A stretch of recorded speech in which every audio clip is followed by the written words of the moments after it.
নমস্কার, আমি শুভাশিস। আমাদের একটা গল্প হোক ইউটিউব চ্যানেলে আপনাদের স্বাগত। আজকের গল্প শরৎচন্দ্র চট্টোপাধ্যায়ের কাহিনী অবলম্বনে বিলাসী। গল্প পাঠে এবং সমগ্র পরিচালনায় আমি শুভাশিস, বিশেষ সহায়তায় দেবযানী, পোস্টার এবং সাউন্ড এফেক্ট শুভ।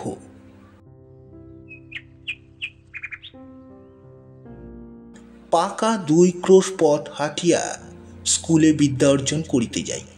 আমি একা নই, 10-12 জন। যাহাদেরই বাটি পল্লীগ্রামে, তাহাদেরই ছেলেদের 80 জনকে এমনি করিয়া বিদ্যালাভ করিতে হয়।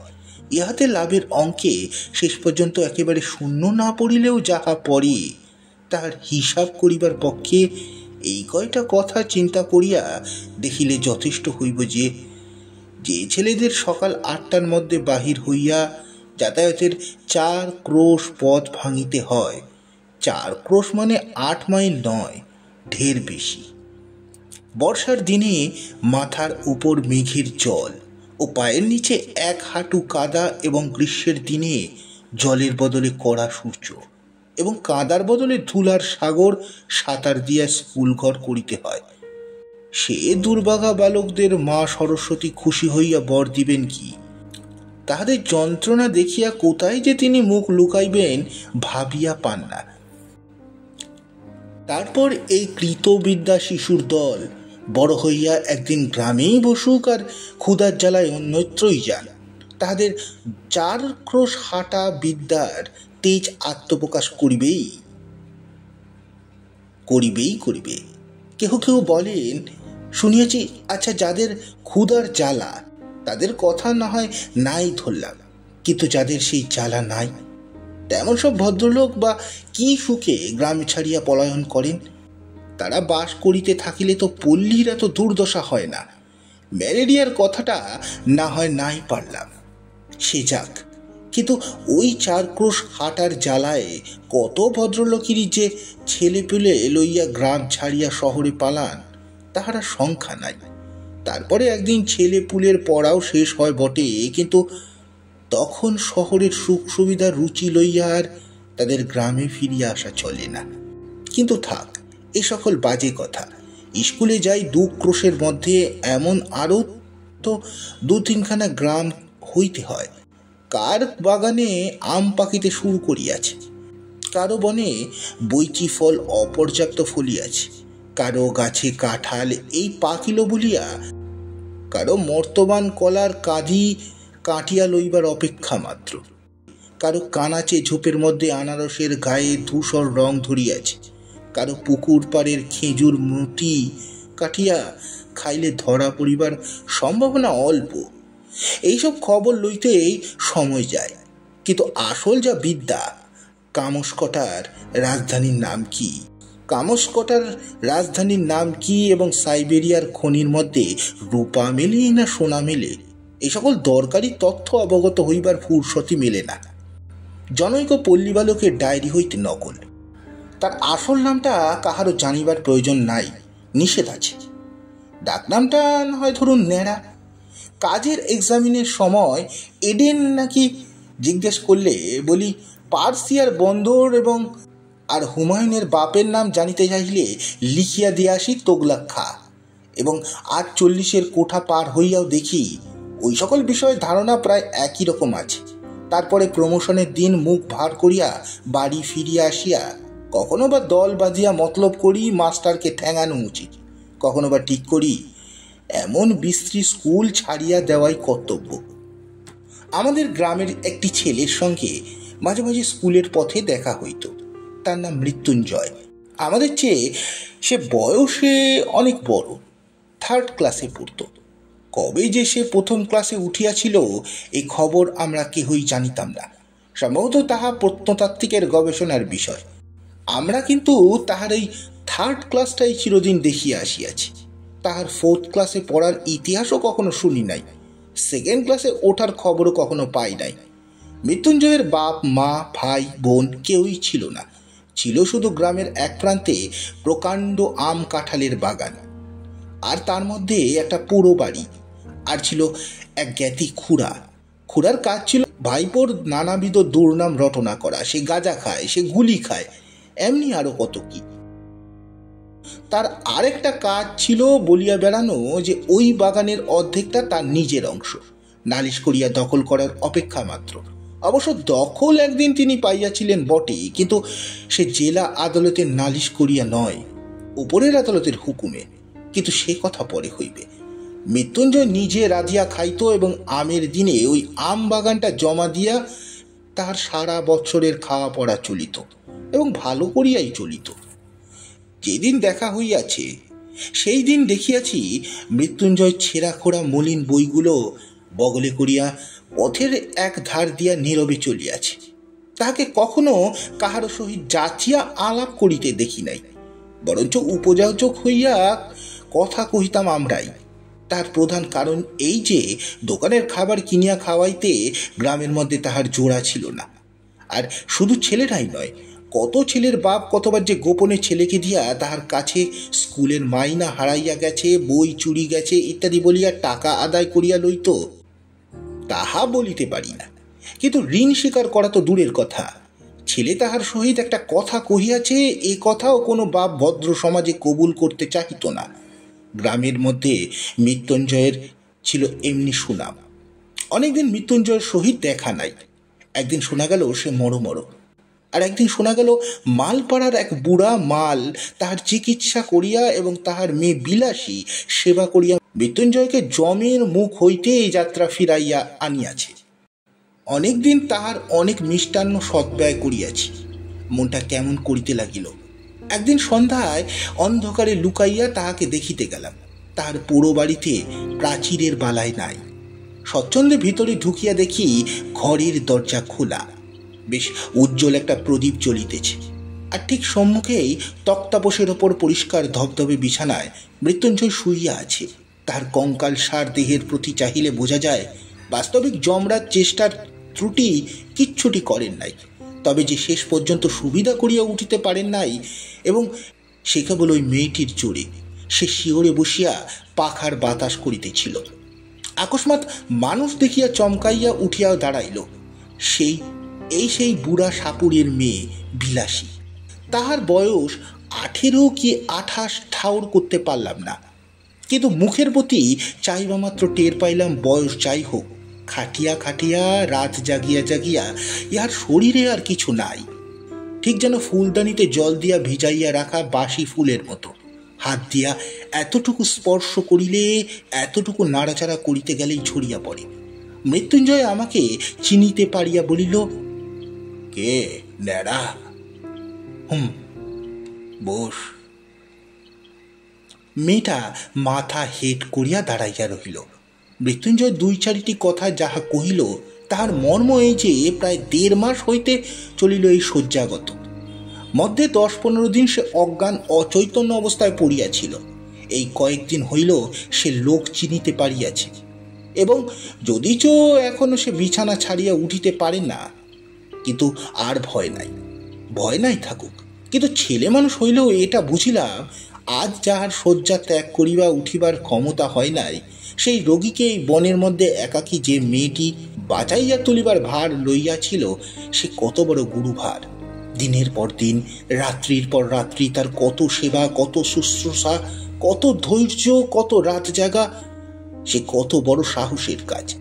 কিন্তু যে বস্তুটি এই অসাধ্য সাধন করিয়া তুলিয়াছিল তাহার পরিচয় যদি সেদিন পাই নাই, কিন্তু আরেকদিন পাইয়াছিলাম। ফিরিবার সময় মেয়েটি আরেকটি প্রদীপ লইয়া আমার আগে আগে ভাঙা প্রাচীরের শেষ পর্যন্ত আসিল। এতক্ষণ পর্যন্ত সে একটি কথাও কহে নাই। এবার আস্তে আস্তে বলিল, রাস্তা পর্যন্ত তোমায় রেখে আসবো কি? বড় বড় আম গাছে সমস্ত বাগানটা যেন একটা জমাট অন্ধকারের মতো বোধ হইতেছিল। পথ দেখা তো দূরের কথা, নিজের হাতটা পর্যন্ত দেখা যায় না। না, পৌঁছে দিতে হবে না, শুধু আলোটা দাও। সে প্রদীপটা আমার হাতে দিতেই তাহার উৎকণ্ঠিত মুখের চেহারা আমার চোখে পড়িল। আস্তে আস্তে সে বলিল, একলা যেতে ভয় করবে না তো? একটু এগিয়ে দিয়ে আসবো। মেয়ে মানুষ জিজ্ঞাসা করে ভয় করবে না তো? সুতরাং মনে যাই থাক, প্রত্যুত্তরে শুধু একটা না বলিয়া অগ্রসর হইয়া গেলাম। বিলাসী বলিল, বন জঙ্গলের পথ, একটু দেখে দেখে পা ফেলে যেন। সর্বাঙ্গে কাঁটা দিয়া উঠিল, কিন্তু এতক্ষণে বুঝিলাম উদ্বেগটা তাহার কিসের জন্য এবং কেন সে আলো দেখাইয়া ওই বনের পথটা পার করিয়া দিতে চাহিয়াছিল। হয়তো সে নিষেধ শুনিত না, সঙ্গে চাইত, কিন্তু পীড়িত মৃত্যুঞ্জয়কে একাকী ফেলিয়া যাইতেই বোধ করি তাহার শেষ পর্যন্ত মন সরিল না। ২০-২৫ বিঘার বাগান, সুতরাং পথটা কম নয়। এই দারুণ অন্ধকারের মধ্যে প্রতিটি পদক্ষেপে বোধ করি ভয় ভয় করিতে হইত, কিন্তু পরক্ষণে মেয়েটির কথাতেই সমস্ত মন এমনিতে আচ্ছন্ন হইয়া রহিল। ভয় পাইবার আর সময় পাইলাম না। কেবল মনে হইতে লাগিল একটা মৃতকল্প রোগী লইয়া থাকা কত কঠিন। মৃত্যুঞ্জয় তো যে কোনো মুহূর্তে মরিতে পারিত। তখন সমস্ত রাত্রি এই বনের মধ্যে মেয়েটি একাকী কি করিত, কেমন করিয়া তাহার সে রাতটা কাটিত? এই প্রসঙ্গে অনেকদিন পরে আমার একটা কথা মনে পড়ে। এক আত্মীয়ের মৃত্যুকালে আমি উপস্থিত ছিলাম। অন্ধকার রাত্রি বাটিতে ছেলে পুলে চাকর বাকর নাই। ঘরের মধ্যে শুধু তার সদ্য বিধবা স্ত্রী আর আমি। তার স্ত্রী তো শোকের আবেগে দাপাদাপি করিয়া এমন কাণ্ড করিয়া তুলিলেন যে ভয় হইল তাহারও প্রাণটা বুঝি বাহির হইয়া যায়, বা কাঁদিয়া কাঁদিয়া বারবার আমাকে প্রশ্ন করিতে লাগিলেন। আমি ইচ্ছায় যখন সহমরণে যাইতে চাহিয়াছি, তখন সরকারের কি? আমার কি তিলার্থ বাজিতে সাধ নাই? আমার যে তিলার্থ বাজিতে সাধ নাই, এ কি তারা বুঝবে না? তাদের ঘরে কি স্ত্রী নাই? তারা কি পাষাণ? আর এই রাত্রে গ্রামের ৫ জনে যদি নদীর তীরে কোনো একটা জঙ্গলের মধ্যে আমার সহমরণের জোগাড় করিয়ে দেয়, তো পুলিশের লোক জানবে কি করিয়া? কিন্তু আমার তো আর বসিয়া বসিয়া আর কান্না শুনিলেই চলে না। পাড়ার লোকদের খবর দেওয়া চাই, অনেক জিনিস জোগাড় করা চাই। কিন্তু আমার বাহিরে যাইবার প্রস্তাব শুনিয়া তিনি প্রকৃতিস্থ হইয়া উঠিলেন, চোখ মুছিয়া বলিলেন, ভাই, যা হবার সে তো হয়ে গেছে, আর বাইরে গিয়ে কি হবে? রাতটা কাটুক না। অনেক কাজ, না গেলে যে নয়। হোক কাজ, তুমি বসো। বসলে চলবে না, একবার খবর দিতেই হবে বলিয়া পা বাড়াইয়া মাত্রই তিনি চিৎকার করিয়া উঠিলেন, ওরে বাপরে, আমি একলা থাকতে পারবো না। কাজেই আবার বসিয়া পড়িতে হইল। কারণ তখন বুঝিলাম যে স্বামী জ্যান্ত থাকিতে তিনি নির্ভয়ে ২৫ বৎসর একাকী ঘর করিয়াছেন। তার মৃত্যুটা যদি বা সহে, তার মৃতদেহটা এই অন্ধকার রাত্রে ৫ মিনিটের জন্য স্ত্রী সহিবে না। বুক যদি কিছুতেই ফাটে, সে তো এই মৃত স্বামীর কাছে একলা থাকিলে। কিন্তু দুঃখটা তাহার তুচ্ছ করিয়া দেখানো আমার উদ্দেশ্য নহে, কিংবা তাহা খাঁটি নয় এই কথা বলাও আমার অভিপ্রায় নহে, কিংবা একজনের ব্যবহারে তাহার চূড়ান্ত মীমাংসা হইয়া গেল তাহাও নহে। কিন্তু এমন আরও অনেক ঘটনা আছে যাহার উল্লেখ না করিয়া আমি এই কথা বলিতে চাই যে শুধু কর্তব্য জ্ঞানের জোরে অথবা বহুকাল ধরিয়া একসঙ্গে ঘর করায় অধিকারেই এই ভয়টাকে কোনো মেয়ে মানুষ অতিক্রম করতে পারে না। ইহার একটা শক্তি যা বহু স্বামী স্ত্রী ১০০ বৎসর একত্রে ঘর করার পরেও হয়তো তার কোনো সন্ধান পায় না। কিন্তু সহসা সে শক্তির পরিচয় যখন কোনো নরনারীর কাছে পাওয়া যায়, তখন সমাজের আদালতে আসামি করিয়া তাহাদের দণ্ড দেওয়ার আবশ্যক যদি হয় তো হোক। কিন্তু মানুষের যে বস্তুটি সামাজিক নয়, সে নিজে যে ইহাদের দুঃখ গোপনে অশ্রু বিসর্জন না করিয়া কোনো মতে থাকিতে পারে না। প্রায় ২ মাস, প্রায় মাস ২ মৃত্যুঞ্জয়ের খবর লই নাই। যাহারা পল্লীগ্রাম দেখেন নাই কিংবা রেলগাড়ির জানলায় মুখ বাড়াইয়া দেখিয়াছেন, তাহারা হয়তো সবিস্ময়ে বলিয়া উঠিবেন, এ কেমন কথা? এ কি কখনো সম্ভব হইতে পারে যে অত বড় অসুখটা চোখে দেখিয়া আসিয়াও মাস ২ আর তার খবর নাই? তাদের অবগতির জন্য বলা আবশ্যক যে এ শুধু সম্ভব নয়, এই হইয়া থাকে। একজনের বিপদে পাড়া শুদ্ধ ঝাঁক বাজিয়া উপুর হইয়া পড়ে, এই যে একটা জনশ্রুতি আছে, জানি না তাহা সত্যযুগের পল্লীগ্রামে ছিল কি না, কিন্তু একালে কোথাও দেখিয়াছি বলিয়া মনে করিতে পারি না। তবে তাহা মরার খবর যখন পাওয়া যায় না, তখন সে যে বাঁচিয়াই আছে ঠিক। এমন সময় হঠাৎ একদিন কানে গেল মৃত্যুঞ্জয়ের সেই বাগান। মৃত্যুঞ্জয়ের সেই বাগানের অংশীদার খুড়ো তোলপাড় করিয়া বেড়াইতেছে। খুড়ো বলছে, গেল গ্রামের সবার, গ্রামটা রসাতলে গেল, আমার এই সমাজে আর মুখ দেখার জোর রইল না। অকাল কুসুণ্ডটা একটা সাপুরের মেয়ের সাথে নিকা করে ঘরে আনিয়াছে। আর শুধু নিকা নয়, তাও হয় চুলায় যাক, তার হাতে ভাত পর্যন্ত খাইয়াছে। গ্রামে যদি এর আর শাসন না থাকে তো বনে গিয়া বাস করিলেই তো হয়। করলা হরিপুরের সমাজে কথা শুনিলে। বুড়ো বলল, হ্যাঁ হইল কি? সত্যি তো, কলি তো সত্যি উল্টাইতে বসিল। এই যে ঘটিবে, আমি অনেক আগে জানতাম। আমি শুধু শুধু তামাশা দেখিতেছিলাম। কোথাকার জল কোথায় গিয়া মরে, নইলে পর নয় প্রতিবেশী নয় আপনার ভাইপো। আমি কি বাড়ি লইয়া যাইতে পারতাম না? তার কি ডাক্তার বৈদ্য দেখাবার ক্ষমতা ছিল না? তবে কেন যে করি নাই, এখন দেখুক সবাই। কিন্তু আর তো চুপ করিয়া থাকা যায় না। ওই যে মৃত্যুর বংশের নাম ডুবিয়া যায়, গ্রামের যে মুখ পড়ে। তখন আমরা গ্রামের লোক মিলিয়া যে কাজটা করিলাম, তাহা মনে করিলে আমার আজও লজ্জায় মরিয়া যায়। খুড়া চলিলেন নালতের মৃত্যুর বংশের অভিভাবক হইয়া, আর আমরা 10-12 জন সঙ্গে চলিলাম গ্রামের বদন দগ্ধ না হয় এই জন্য। মৃত্যুঞ্জয়ের পৌর বাড়িতে গিয়া যখন উপস্থিত হইলাম, তখন সবেমাত্র সন্ধ্যা হইয়াছে। মেয়েটি ভাঙা বারান্দায় একধারে রুটি করিতেছিল। আকস্মাৎ লাঠি সোটা হাতে এতগুলো লোককে উঠানের ওপর দেখিয়া ভয়ে নীল বর্ণ হইয়া গেল। খুড়া ঘরের মধ্যে উকি মারিয়া দেখিলেন মৃত্যুঞ্জয় শুইয়া আছে। চট করিয়া শিকল টানিয়া দিয়া সেই ভয়ে মৃতপ্রায় মেয়েটিকে সম্ভাষণ করিলেন। বলাই বাহুল্য, জগতের কোনো খুড়া কোনো কালে বোধ করি ভাইপোর স্ত্রীকে ওইরূপ সম্ভাষণ করেন নাই। সে এমনি যে মেয়েটি হিংসাপুরে মেয়ে হইয়াও তাহা সইতে পারল না। চোখ তুলিয়া বলিল, বাবা আমার এই বাবুর সাথে নিকে দিয়েছে জানো। তবে রে পোড়ার মুখী! সঙ্গে সঙ্গে 10-12 জন বীর দর্পে হুঙ্কার দিয়া তাহার ঘাড়ে পড়িল। কেহ ধরিল চুলের মুঠি, কেহ ধরিল কান, কেহ ধরিল হাত দুটো। যাহাদের সে সুযোগ ঘটিল না, তাহারাও নিশ্চেষ্ট হইয়া রহিল না। কারণ সংগ্রাম স্থলে আমরা কাপুরুষের ন্যায় চুপ করিয়া থাকিতে পারি। আমাদের বিরুদ্ধে এত বড় দুর্নাম রটনা করিতে বোধ করি নারায়ণের কর্তৃপক্ষেরও চক্ষু লজ্জা হইবে। এইখানে একটা অবান্তর কথা বলিয়া রাখি। শুনিয়াছি নাকি বিলাত প্রভৃতি ম্লেচ্ছ দেশের পুরুষদের মধ্যে একটা কুসংস্কার আছে, স্ত্রীলোক দুর্বল এবং নিরুপায় বলিয়া তাহাদের গায়ে হাত তুলিতে নাই। এ আবার কি কথা? সনাতন হিন্দু এই কুসংস্কার মানে না। আমরা বলি, যাহারই গায়ে জোর নাই তাহারই গায়ে হাত তুলিতে পারা যায়, তা সে নরনারী যাই হোক না কেন।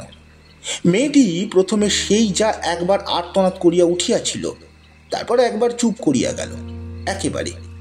কিন্তু আমরা যখন তাহাকে গ্রামের বাইরে রাখিয়া আসিবার জন্য হিঁচড়াইয়া লইয়া চলিলাম, তখন সে মিনতি করিয়া বলিতে লাগিল, বাবুরা আমাকে একবার ছেড়ে দিন, আমি রুটিগুলো ঘরে দিয়ে আসি। বাইরে শিয়াল কুকুরে খেয়ে যাবে, রোগা রোগা মানুষ সমস্ত রাত খেতে পাবে না। মৃত্যুঞ্জয় বদ্ধ ঘরের মধ্যে পাগলের মতো মাথা কুটিতে লাগিল, দ্বারের পদাঘাত করিতে লাগিল, শ্রাব্য অশ্রাব্য বহুবিধ ভাষা প্রয়োগ করিতে লাগিল। কিন্তু আমরা তাহাতে তিলমাত্র বিচলিত হইলাম না। স্বদেশের মঙ্গলের জন্য সমস্ত অকাতরে সহ্য করিয়া তাহাকে হির হির করিয়া টানিয়া লইয়া চলিলাম বলিতেছি, কেননা আমি বরাবরই সঙ্গে ছিলাম। কিন্তু কোথায় আমার মধ্যে এতখানি দুর্বলতা ছিল, আমি তাহার গায়ে হাত দিতে পারি নাই। বরঞ্চ কেমন যেন কান্না পাইতে লাগিল। সে যে অত্যন্ত অন্যায় করিয়াছে এবং তাহাকে গ্রামের বাহির করাই উচিত বটে, কিন্তু এটাও যে আমরা ভালো কাজ করিতেছি সেও কিছুতে মনে করতে পারলাম না। কিন্তু আমার কথা যাক, আপনারা মনে করিবেন না পল্লীগ্রামে উদারতার একান্ত অভাব, মোটেই না। বরঞ্চ বড়লোক হইলে আমরা এমন সব ঔদার্য প্রকাশ করি যে শুনলে আপনারা অবাক হইয়া যাইবেন। এই মৃত্যুঞ্জয়টাই যদি না তাহার হাতে ভাত খাইয়া অমার্জনীয় অপরাধ করিত, তাহলে তো আমাদের আর এত রাগ হইত না। আর গায়ের ছেলের সঙ্গে সাপুরের মেয়ের নিকায়ে তো একটা হাসি ওড়াইবার কথা, কিন্তু কাল করিল যে ওই ভাত খাইয়া। হোক না সে 2.5 মাসের রুগী, হোক না সে শয্যাশায়ী, কিন্তু তাই বলিয়া ভাত, লুচি নয়, সন্দেশ নয়, পাঁঠার মাংস নয়, ভাত খাওয়া তো অন্য পাপ। সে তো আর সত্য সত্যই মাপ করা যায় না। তা নইলে পল্লীগ্রামের লোক সংকীর্ণ চিত্ত নয়। 4 ক্রোশ হাঁটা বিদ্যা যেসব ছেলের পেটে, তারা তো একদিন বড় হইয়া সমাজের মাথা হয়। দেবী বিনা পানির বরে সংকীর্ণতা তাদের মধ্যে আসিবে কি করিয়া? এই তো এহারি কিছুদিন পরে প্রাতঃস্মরণীয় স্বর্গীয় মুখোপাধ্যায় মহাশয়ের বিধবা পুত্রবধূ মনের বৈরাগ্যে বছর 2 কাশীবাস করিয়া যখন ফিরিয়া আসিলেন, তখন নিন্দুকেরা কানাকানি করিতে লাগিল যে অর্ধেক সম্পত্তি ওই বিধবার, এবং পাছে তাহা বেহাত হয় এই ভয়ে ছোটবাবু অনেক চেষ্টা করেন। অনেক পরিশ্রমের পর বৌঠানকে যেখান হইতে ফিরাইয়া আনিয়াছেন সেটা কাশী বটে। যাই হোক, ছোটবাবু তার স্বাভাবিক ঔদার্যে গ্রামের বারোয়ারি পূজা বাবদ 200 টাকা দান করিয়া 5খানা গ্রামের ব্রাহ্মণের সদক্ষিণা উত্তম ফলাহারের পর প্রত্যেক সদ্ব্রাহ্মণের হাতে যখন একটি করিয়া কাঁসার গেলাস দিয়া বিদায় করিলেন, তখন ধন্য ধন্য পড়িয়া গেল। এমনকি পথে আসিতে অনেকেই দেশের এবং দশের কল্যাণের নিমিত্ত কামনা করিতে লাগিলেন। এমন যারা সব বড় লোক, তাদের বাড়িতে বাড়িতে মাসে মাসে এমন সব সদনুষ্ঠানের আয়োজন হয় না কেন? কিন্তু যা মহত্বের কাহিনী আমাদের অনেক আছে, যুগে যুগে সঞ্চিত হইয়া প্রায় প্রত্যেক পল্লীবাসীর দ্বারেই স্তূপাকার হইয়া উঠিয়াছে। এই দক্ষিণবঙ্গের অনেক পল্লীতেই অনেকদিন ঘুরিয়া গৌরব করিবার মতো অনেক বড় বড় ব্যাপার প্রত্যক্ষ করিয়াছি।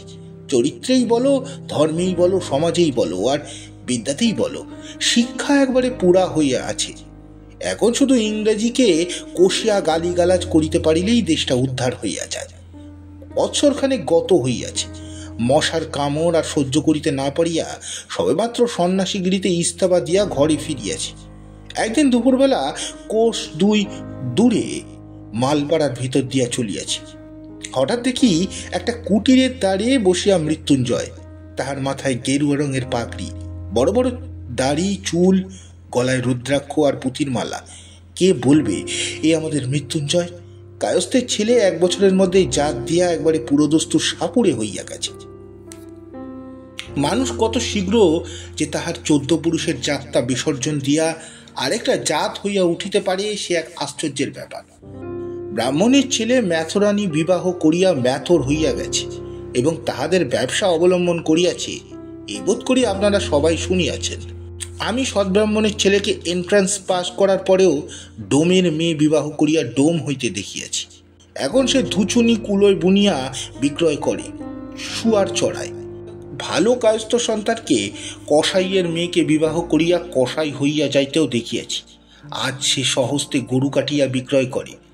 তাকে দেখিয়া কাহারও সাধ্য নেই বলে কোনো কালে সে কসাই ভিন্ন অন্য কিছু ছিল, কিন্তু সকলেই ওই একই হেতু। আমার তাই মনে হয় এমন করিয়া এত সহজে পুরুষকে যাহারা টানিয়া নামাইয়া দিতে পারে, তাহারা কি এমনি অবলীলাক্রমে তাহাদের ঠেলিয়া উপরে তুলিতে পারে না? যে পল্লীগ্রামের পুরুষদের সুখ্যাতিতে আজ পঞ্চমুখ হইয়া উঠিয়াছি, গৌরবটা কি শুধুই তাহাদের? শুধু নিজেদের জোরেই এত দ্রুত নিচের দিকে নামিয়া চলিয়াছি? অন্দরের দিক থেকে কি এতটুকু উৎসাহ, এতটুকু সাহায্য আসে না? কিন্তু থাক, ঝোঁকের মাথায় হয়তো অনধিকার চর্চা করিয়া বসিব। কিন্তু আমার মুশকিল হইয়াছে এই যে, আমি কোনো মতেই ভুলিতে পারি না দেশের 90 জন নরনারী ওই পল্লীগ্রামেরই মানুষ, এবং সেই জন্য একটা কিছু আমাদের করা চাই। যাক, বলিছিলাম যে দেখিয়া কে বলিবে এই সেই মৃত্যুঞ্জয়। কিন্তু আমাকে সে খাতির করিয়া বসাইল। বিলাসী পুকুরে জল আনতে গিয়েছিল, আমাকে দেখিয়া সেও ভারী খুশি হইয়া বারবার বলিতে লাগিল, তুমি না আগলালে, সে রাত্রিরে তো আমাকে মেরেই ফেলতো তারা। আমার জন্য কত মারই না জানি তুমি খেয়েছিলে। কথায় কথায় শুনিলাম পরদিন তাহারা এখানে উঠিয়া আসিয়া ক্রমশ ঘর বাঁধিয়া বাস করিতেছে এবং সুখে আছে। সুখে যে আছে এ কথা আমাকে বলার প্রয়োজন ছিল না। শুধু তাহাদের মুখের পানে চাহিয়াই আমি তাহা বুঝিয়াছিলাম। তাই শুনিলাম আজ কোথায় নাকি তাহাদের সাপ ধরার বায়না আছে এবং তাহারা প্রস্তুত হইয়াছে। আমিও এমনি করিয়া যাইবার জন্য লাফাইয়া উঠিলাম। ছেলেবেলা হইতে দুটা জিনিসের ওপর আমার প্রবল শখ ছিল। একটি ছিল গোখরো কেউটে সাপ ধরিয়া পোষা, আর ছিল মন্ত্র সিদ্ধ হওয়া। সিদ্ধ হওয়ার উপায়ে তখনও খুঁজিয়া বাহির করতে পারি নাই, কিন্তু মৃত্যুঞ্জয়কে ওস্তাদ লাভ করিবার আশায় আনন্দে উৎফুল্ল হইয়া উঠিলাম। সে তার নামজাদা শ্বশুরের শিষ্য, সুতরাং মস্ত লোক। আমার ভাগ্য যে আকস্মাৎ এমন সুপ্রসন্ন হইয়া উঠিবে তাহা কে ভাবিতে পারিত। কিন্তু শক্ত কাজ এবং ভয়ের কারণ আছে বলিয়া প্রথমে তাহারা উভয়ই আপত্তি করিল, কিন্তু আমি এমন নাচরবান্দা হইয়া উঠিলাম যে মাসখানেকের মধ্যে আমাকে সাকরেত করিতে মৃত্যুঞ্জয় পথ পাইল না। সাপ ধরার মন্ত্র এবং হিসাব শিখাইয়া দিল, এমনকি কবজিতে ওষুধ সমেত মাদুলি বাঁধিয়া দিয়া দস্তুর মতো সাপুড়ে বানাইয়া তুলিল। মন্ত্রটা কি জানেন? তার শেষ মন্ত্রটা আমার এখনো মনে আছে। ওরে কেউটে তুই মনসার বাহন, মনসা দেবী আমার মা, ওলট পালট পাতাল ফোর, ঢোড়ার বিষ তুই নে, তোর বিষ ঢোড়ারে দে, দুধরাজ মণিরাজ কার আজ্ঞে, বিষ হরির আজ্ঞে। ইহার মানে যে কি তাহা আমি জানি না, কারণ যিনি এই মন্ত্রের দ্রষ্টা ঋষি ছিলেন নিশ্চয়ই কেহ না কেহ ছিলেন, তাহা সাক্ষাৎ আমি কখনো পাই নাই। অবশেষে একদিন এই মন্ত্রের সত্য মিথ্যা চরম মীমাংসা হইয়া গেল, কিন্তু যতদিন না হইল ততদিন সাপ ধরার জন্য চতুর্দিকে প্রসিদ্ধ হইয়া গেলাম। সবাই বলা বলি করিতে লাগিল, হ্যাঁ নেড়া একজন গুণী লোক বটে, সন্ন্যাসী অবস্থায় কামাখ্যায় গিয়া সিদ্ধ হইয়াছে। কেউ বলল, নেড়া একজন গুণী লোক বটে। কেউ বলল, হ্যাঁ ন্যাড়া একজন গুণী লোক বটে, সন্ন্যাসী অবস্থায় কামাখ্যায় গিয়া সিদ্ধ হইয়া আসিয়াছে। এতটুকু বয়সের মধ্যে এত বড় ওস্তাদ হইয়া অহংকারে আমার আর মাটিতে পা পড়ে না, এমনি যোগ হইল। বিশ্বাস করিল শুধু দুইজন, আমার গুরু সে তো ভালো মন্দ কোনো কথাই বলতো না, কিন্তু বিলাসী মাঝে মাঝে মুখ টিপিয়া হাসিয়া বলিত, ঠাকুর এসব ভয়ঙ্কর জানোয়ার, খুব সাবধানে নাড়াচাড়া করো। বস্তুত বিষ দাঁত ভাঙা, সাপের মুখ হইতে বিষ বাহির করা প্রভৃতি কাজগুলো এমনি অবহেলার সহিত করিতে শুরু করিয়াছিলাম যে সেসব মনে পড়িলে আমার হাত গা কাঁপে। আসল কথা হইতেছে যে সাপ ধরা কঠিন নয়, এবং ধরা সাপ 2-4 দিন হাঁড়িতে পুড়িয়া রাখার পর তাহার বিষ দাঁত ভাঙাই হোক আর নাই হোক কিছুতেই কামড়াতে চাহে না। চক্র করিয়া কামড়াইবার ভান দেখায়, ভয় দেখায়, কিন্তু কামড়ায় না। মাঝে মাঝে আমাদের গুরু শিষ্যের সহিত বিলাসী তর্ক করত। সাপুড়েদের সবচেয়ে লাভের ব্যবসা হলো শিকড় বিক্রি করা, যা দেখবা মাত্র সাপ পলাইতে পথ পায় না, কিন্তু তার পূর্বে সামান্য একটু কাজ করিতে হইত। যে সাপটা শিকড় দেখিয়া পলাইবে তাহার মুখে একটা শিক পুড়াইয়া বারবার ছ্যাঁকা দিতে হয়, তারপর তাহাকে শিকড় দেখানো হোক আর কাঠি দেখানো হোক, সে যে কোথায় পলাইবে ভাবতে পারা যায় না। এই কাজটার বিরুদ্ধে বিলাসী ভয়ানক আপত্তি করিয়া মৃত্যুঞ্জয়কে বলিত, দেখো এমন করিয়া মানুষ ঠকাইও না। আরে সবাই করে, এতে দোষ কি? করুক গি সবাই, আমাদের তো খাবার ভাবনা নেই, আমরা কেন মিছিমিছি লোক ঠকাতে যাব? আর একটা জিনিস লক্ষ্য বরাবরই করিয়াছি, সাপ ধরার বায়না আসলেই বিলাসী নানা প্রকারে বাধা দিবার চেষ্টা করিত। আজ শনিবার, আজ মঙ্গলবার, এমন কত কি। মৃত্যুঞ্জয় উপস্থিত না থাকলে সে একেবারে ভাগাইয়া দিত, কিন্তু উপস্থিত থাকিলে মৃত্যুঞ্জয় নগদ টাকার লোভ সামলাইতে পারিত না। আর আমারও তো একরকম নেশার মতো হইয়া দাঁড়াইয়াছিল। এক প্রকার তাহাকে উত্তেজিত করিতে চেষ্টার ত্রুটি করতাম না। বস্তুত ইহারই মধ্যে মজা ছাড়া যে ভয় কোথাও ছিল এ আমার মনে স্থান পাইত না, কিন্তু এই পাপের দণ্ড আমাকে একদিন ভালো করিয়াই দিতে হইল। সেদিন ক্রোশ 1.5 দূরে এক গোয়ালার বাড়িতে সাপ ধরিতে গিয়াছি। বিলাসী বরাবরই সঙ্গে যাইত, আজও সঙ্গে ছিল। মেটে ঘরের মেঝে পর্যন্ত খুঁড়িতেই একটা গর্তের চিহ্ন পাওয়া গেল। আমরা কেউই লক্ষ্য করি নাই, কিন্তু বিলাসী সাপ উড়িয়ে নেবে। সে হেট হইয়া এক টুকরো কাগজ তুলিয়া লইয়া আমাকে বলিল, ঠাকুর একটু সাবধানে করো, একটা সাপ নয়, এক জোড়া আছে বটে, হয়তো এর থেকে বেশিও থাকতে পারে। এরা যে বলে এরা যে বলে একটাই এসেছে, একটাই দেখতে পাওয়া গেছে। টুকরো কাগজ দেখছো না, বাসা করেছিল। আরে কাগজ তো ইঁদুরও আনতে পারে। না, দুই তো হতে পারে, কিন্তু দুটো আছে আমি বলছি। বাস্তবে বিলাসীর কথাই ফলিল এবং মর্মান্তিকভাবে সেদিন ফলিল।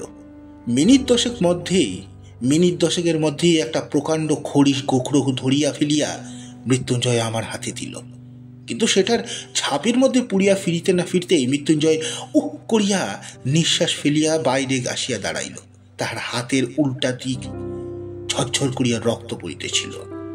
প্রথমটায় সবাই যেন হতবুদ্ধি হইয়া গেলাম, কারণ সাপ ধরিতে গেলে সে পলাইবার জন্য ব্যাকুল না হইয়া বরঞ্চ গর্ত হইতে এক হাত মুখ বাহির করিয়া দংশন করে।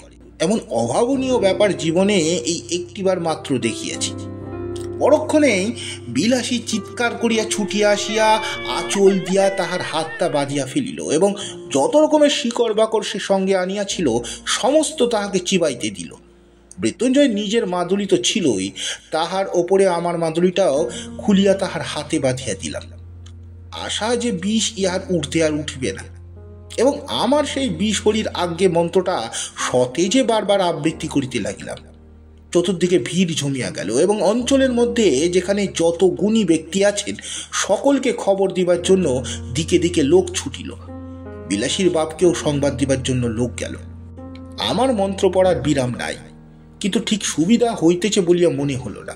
তথাপি আবৃত্তি সমভাবেই চলিতে লাগিল। কিন্তু মিনিট 20 পরেই যখন মৃত্যুঞ্জয় একবার বমি করিয়া নাকে কথা কহিতে শুরু করিয়া দিল, তখন বিলাসী মাটির ওপরে একেবারে আছাড় খাইয়া পড়িল। আমিও বুঝিলাম আমার বিষ হরির দোহাই খুঁজি আর খাটে না। নিকটবর্তী আরো 2-4 জন ওস্তাদ আসিয়া পড়িলেন এবং আমরা কখনো একসঙ্গে কখনো বা আলাদা 33 কোটি দেব দেবীর দোহাই বাড়িতে লাগলাম, কিন্তু বিষ দোহাই মানিল না। রোগীর অবস্থা ক্রমে ক্রমে মন্দ হইতে লাগিল।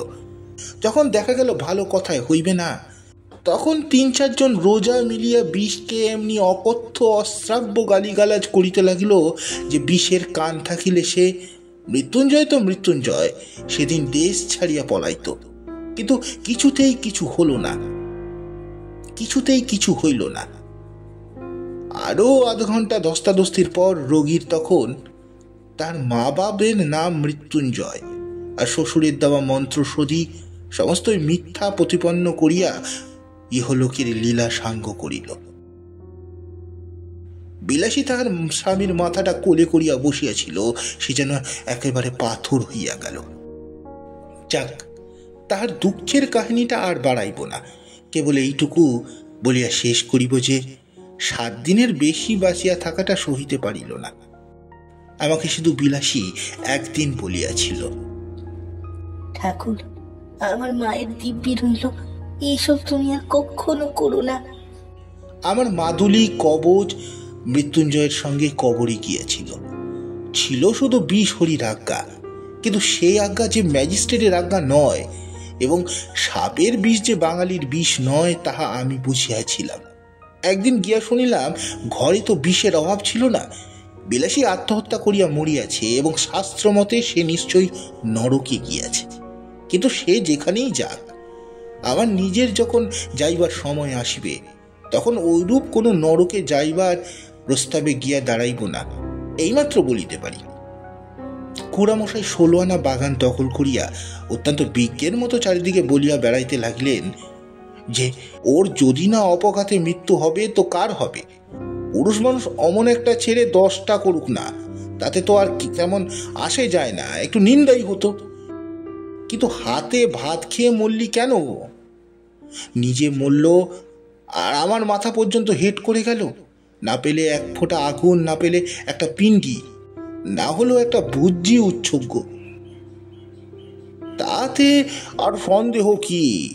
অন্য পাপ, বাপরে, এর কি প্রায়শ্চিত্ত আছে? বিলাসীর আত্মহত্যার ব্যাপারটাও অনেকের কাছে পরিহাসের বিষয় ছিল। আমি প্রায় ভাবি এ অপরাধে হয়তো ইহারা উভয়ই করিয়াছিল।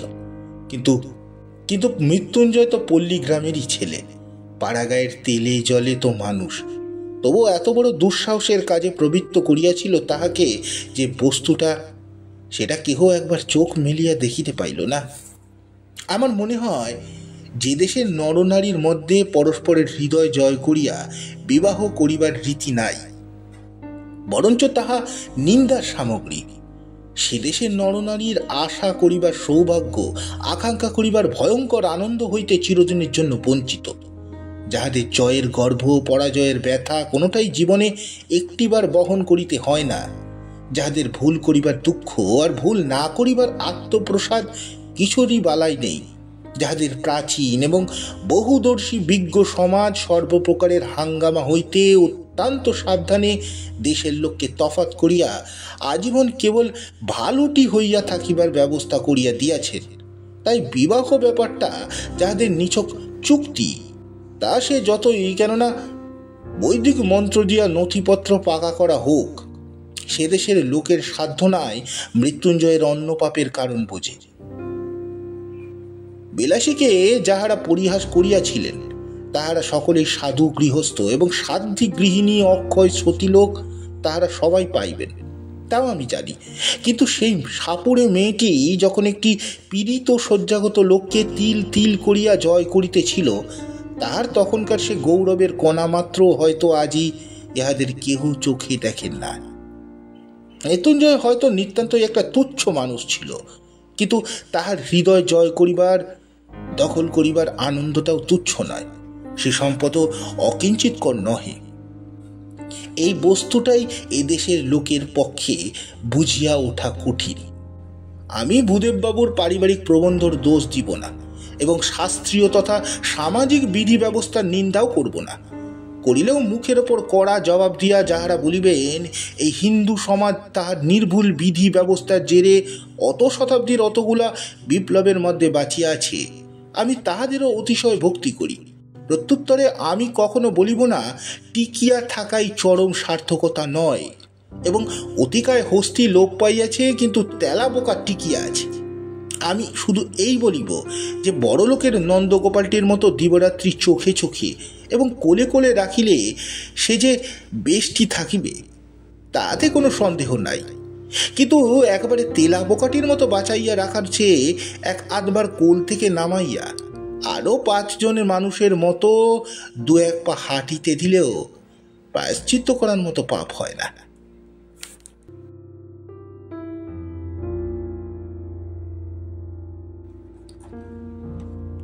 সমাপ্ত। গল্পটি আপনাদের কেমন লাগলো অবশ্যই জানাবেন। গল্পটি ভালো লাগলে লাইক, কমেন্ট, সাবস্ক্রাইব ও শেয়ার করতে ভুলবেন না। নমস্কার।